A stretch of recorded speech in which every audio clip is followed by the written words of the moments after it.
sería un tema que se debería mirar. Y como si fuera poco, todos sabemos que estos proyectos mineros están poniendo un peso grave en el fenómeno de la revaluación de la economía nacional. Y claro, para los bienes que no son bienes transables, los pocos que no lo son, eso no importa.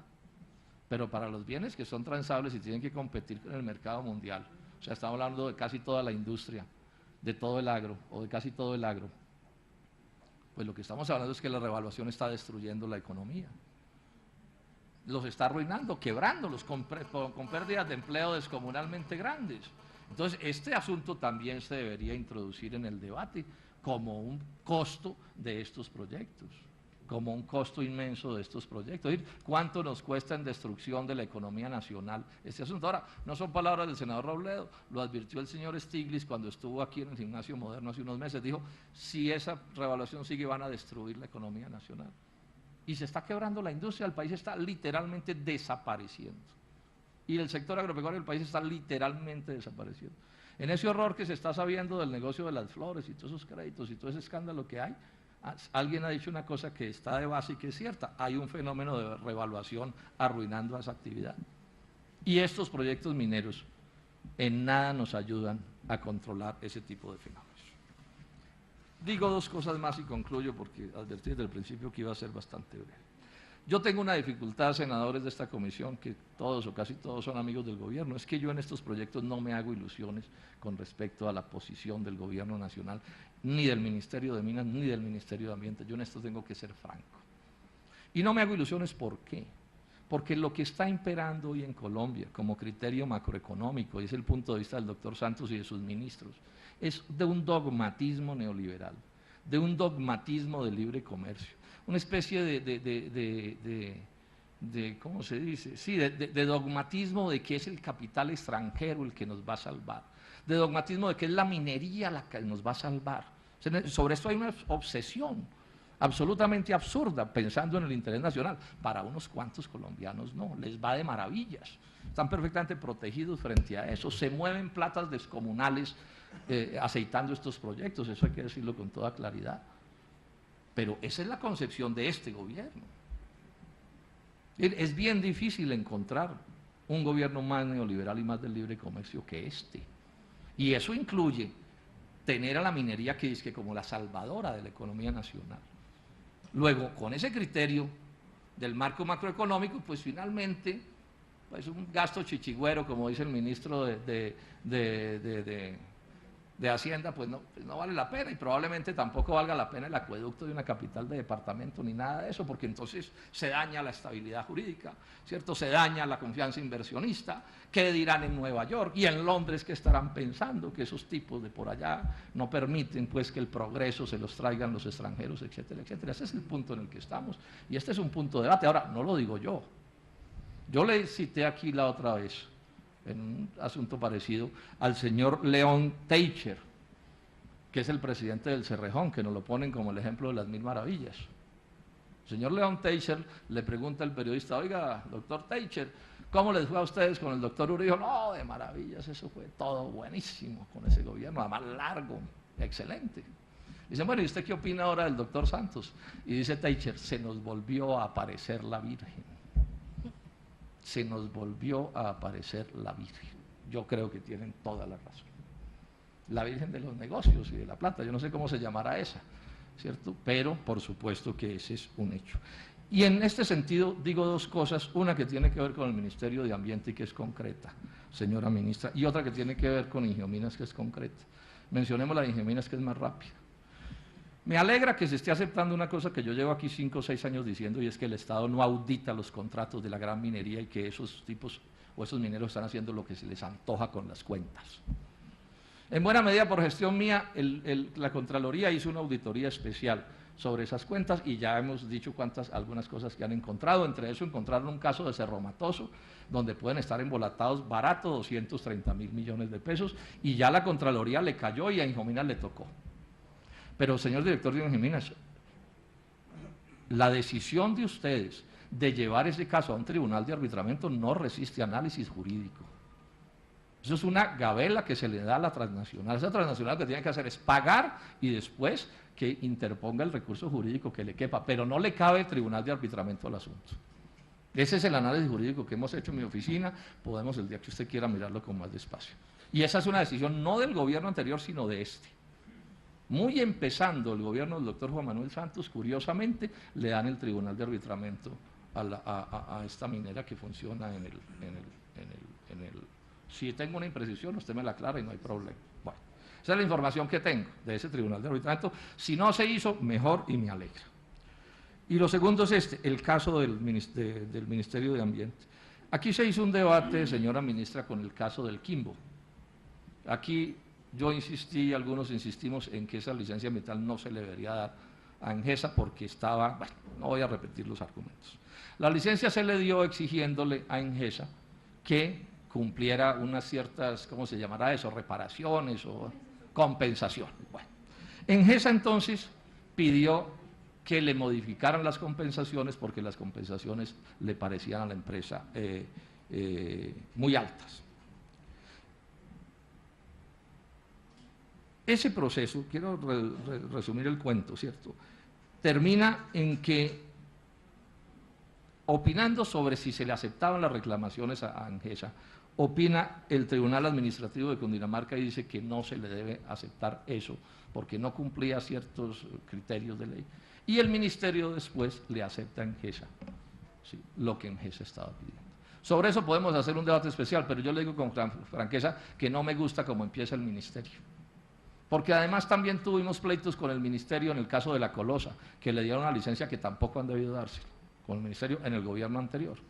Sí, pero no me gusta que este pleito primero, donde hay una decisión de un tribunal, donde hay una primera decisión del Ministerio, ¿sí?, se modifique en beneficio de la transnacional. Entonces, repito, no me hago ilusiones con lo que pueda pasar en el caso de Bucaramanga y de Cúcuta y de este acueducto. Y termino diciendo esto: si yo viviera en Bucaramanga o en Cúcuta, si ese fuera mi caso, estaría ya desde hace mucho rato dedicado a generar una descomunal movilización ciudadana en contra de ese proyecto, una descomunal movilización ciudadana, apelando a una cosa que está en las leyes de Colombia, es que se llama el principio de precaución, que tiene que ver con los asuntos ambientales, y que reza que cuando en algún asunto hay un riesgo que se considere demasiado alto, lo que debe es tomarse la decisión, la precaución de, como se podría decir, cortar por lo sano y no correr el riesgo, porque el riesgo es demasiado alto. Lo que pasa es que sucede con esta concepción macroeconómica que ya ha explicado este gobierno, y con esa transnacional que tiene que estar haciendo todo lo que esté a su alcance para que esa licencia ambiental se dé.